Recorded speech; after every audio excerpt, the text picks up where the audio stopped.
Dear friends,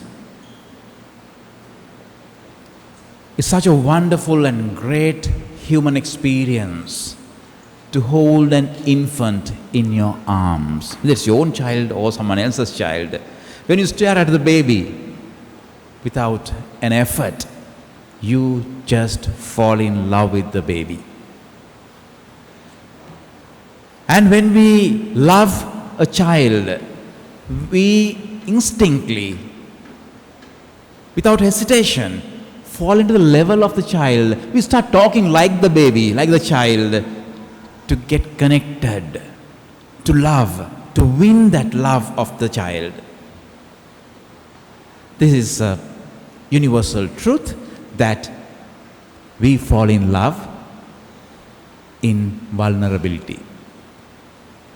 This is exactly what God wanted to do when He wanted to come to this world as a human to save human beings. God becoming man itself, a creature itself, is a huge risk.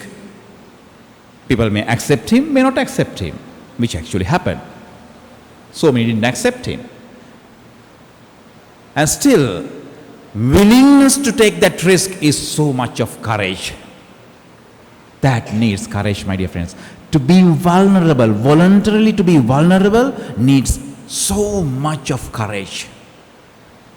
Only wholehearted people can do this. Those who can love wholeheartedly can do this. And God loved man wholeheartedly, took the risk, had that courage, and came down to this world as a human being. That too as an infant who doesn't know anything. No human language can be spoken. Doesn't know even how to manage himself or look after himself.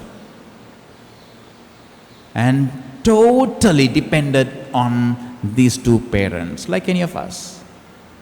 That's how parental love comes upon the child. That's why parents love so much their children. They saw that vulnerability of the baby in their hands. That has to happen to build up a love relationship between parents and for the child to fall in love with the parents as well. Now, this same theory can be applied to any of our relationships. If someone loves you, it's a risk, just like God did. And going down to your level, when you are vulnerable, if someone wants to be vulnerable just like you and taking a risk and loves you, that's true love. Treasure them. You see, sometimes you have a company owner or a government officer or a police or army officer who has the command, who governs in an office hundreds of people. One of his word, her word would be the rule of the office. Should be done. And comes home and your partner would tell something very minimal, like she makes decision for you, he makes decision for you. Darling, it's time to go to bed, right? Switch off the light.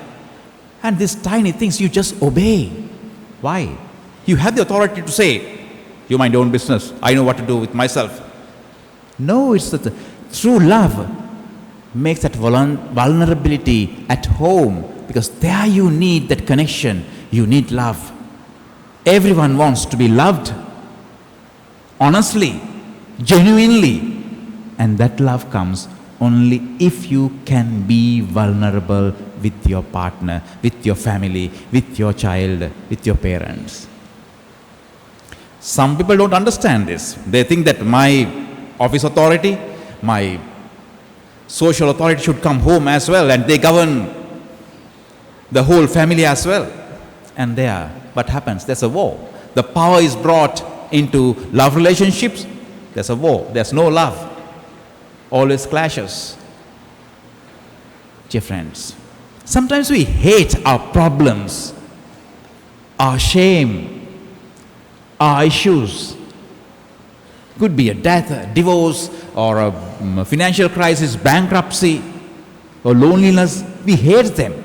But little we realize, these these are the moments that train us, give us a learning curve to be stronger. We become daring and incredibly brave. If you ask anyone, what's the most beautiful or the strongest learning curve in your life? Ask anyone today during the Christmas parties, just ask. Everyone will say. Everyone will open up. They'll be vulnerable before you and say, my worst problem, the worst situation that I ever faced. Not the degree, not the doctorate, not the university studies. Why? That's the moment you learned in your life to be brave. Got the courage.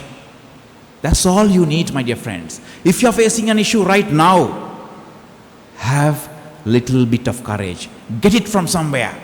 Have that courage. With the little courage, be creative, just like God. Just like Mary and Joseph did. They didn't have a place in the inn. Joseph was creative. Okay, let's go to the manger and find some comfort and warmth there. Let's not allow the child to die in this cold weather. They found some warmth in the manger. Be creative. Little bit of creativity and little bit of courage will give you a little bit of success in your problem. And that builds up your faith and self-confidence. And there comes what? Hope. Okay, I can do something. And you get a hope. This hope is not an emotion. It's a cognitive behavioral process. It happens in your mind. And you can project something. That's beautiful. With this hope, you can go beyond the traditional box. You think out of the box. I wonder at times whether God hates human traditions. The way when I was meditating upon the infancy narratives, nothing was traditional in this story. Marriage of Joseph and Mary, childbirth, and people who are invited, everything was unusual. Remember, God thinks always out of the box because He is a creator. And we are made creators. Be creative in everything. Creativity is beautiful. In the meantime, don't look for love in traditional ways always. And in your search, be careful. Remember what happened to the so-called wise men. They were wise, unlike the shepherds. They were foolish. Wise men, they think they knew everything. They found the Messiah or the King born. And they came. They became also vulnerable. They left all their comfort zones and came. Yet, they thought, if he's a king, he should be born in the palace. Went to the palace, spoke to Herod. You know what happened thereafter? Disaster, a massacre. Thousands of children were killed. Be careful if you fall into the trap of a manipulator. When you are vulnerable, someone can make use of you. Because receivers always receive, they never give. Givers also always give. You are in wrong relationship. Different. Get out of it. Just like the wise men at last did. Get out of it. And God gives you opportunities. God gives you love. God gives you people around you to love. God wanted to be born in Bethlehem, where kings were born, where the kingdom was, Judea. All the way from Nazareth they were brought here from Galilee. But Judea didn't accept the Messiah. The people and the king wanted to kill the baby, and you have to run away to Egypt.